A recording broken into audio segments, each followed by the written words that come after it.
Hello, my name is Greg Dill, and I'm the CEO for Louisiana Teen Challenge. I'd like to take a few minutes and share with you two important needs that I feel that we have in our state.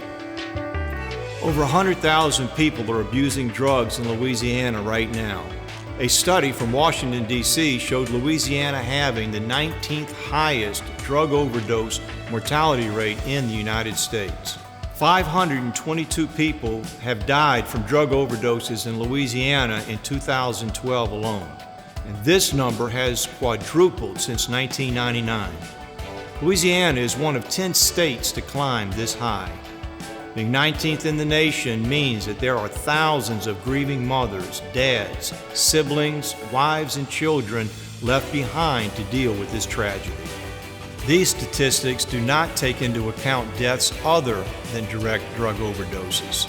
There are deaths from chronic alcoholism, traffic accidents, and suicides. I personally know of 3 individuals that committed suicide because they felt it was their only way out of that vicious cycle of addiction. I want to be sure that I have offered hope and residential help to every addict in our state. As we continue to share the message that change is possible, more and more individuals are going to come to Teen Challenge for help. And when they do, I want to physically be able to handle that demand. We have operating 8 residential centers across the state, which enables us to house 140 men, women, and children. 3 women's centers, one of which women can bring their children with them, and 5 men's centers. Both the men and the women are housed for 12 months absolutely free of charge. This brings us to our second need. Although it's free to the individuals coming into the program, it's not free to us to run them. Last year, our budget was $2.3 million, and that's projected to go up yearly. I cannot own and manage a business and direct Teen Challenge. I can't pastor a church and direct Teen Challenge. I personally cannot give enough money to operate these facilities, but we can partner together. We need businesses and churches to join with us in their giving. We need individuals to come alongside of us and say, I will do what I can. I'm confident that as we pull our resources together, we will put hope and residential care within reach of every individual that has a life-controlling problem in our state.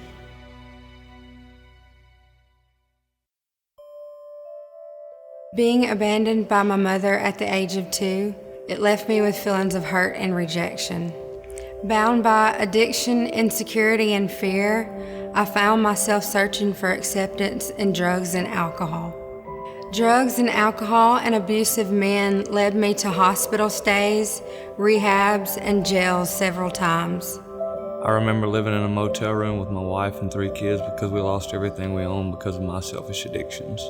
No one close to me believed a word I said because of the lies and manipulation to get whatever I wanted. I remember waking up in a puddle of my own vomit and blood and just being so disgusted with my life.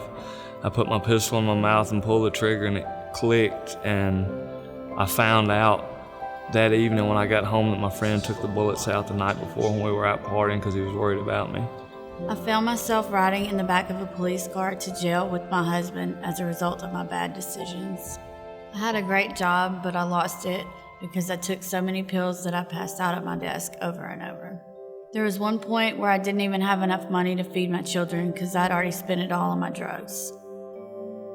I remember being 19 years old and snorting so much cocaine that my nose bled, and all the while trying to snort more in hopes that it would stop. I believed that the only way to find love was through multiple meaningless relationships and drugs.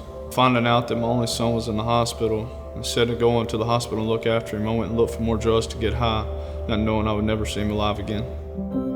I grew up watching my mother use pills and alcohol on a daily basis. I used to watch her overdose on Christmas and my birthday.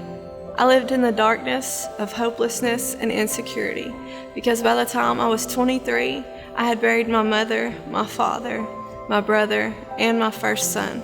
I was bound by so much shame and guilt from raising my 3 children. After raising them for 5 years, I abandoned them for a man and an IV drug addiction that I would have sold my soul to satisfy. Since coming to Teen Challenge, I have been transformed by God's grace. I have forgiven and let go of the anger that I carried against my mother for so long. Because of my faith in God, I have found hope, security, and a purpose to live. I no longer let the losses I've experienced determine my future. Even though I was abandoned by my mother, through Teen Challenge, they've shown me that God will never leave me. The day after my son's funeral at the age of 24, I came into Teen Challenge and my life has never been the same since. I will never use drugs and alcohol again, and now I work for Teen Challenge full-time, helping others with the same problems I once had. My husband and I both entered Teen Challenge last year, and we now have a wonderful hope and peace in our lives. I wake up happy and sober every day now, and I can finally say I take care of my family the way God intended.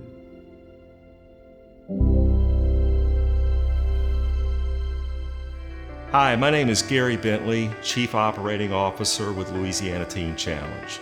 I struggled with a lifestyle of addiction for about 18 years, went through multiple rehabs, and never got a change of life and continued to remain bound to addiction.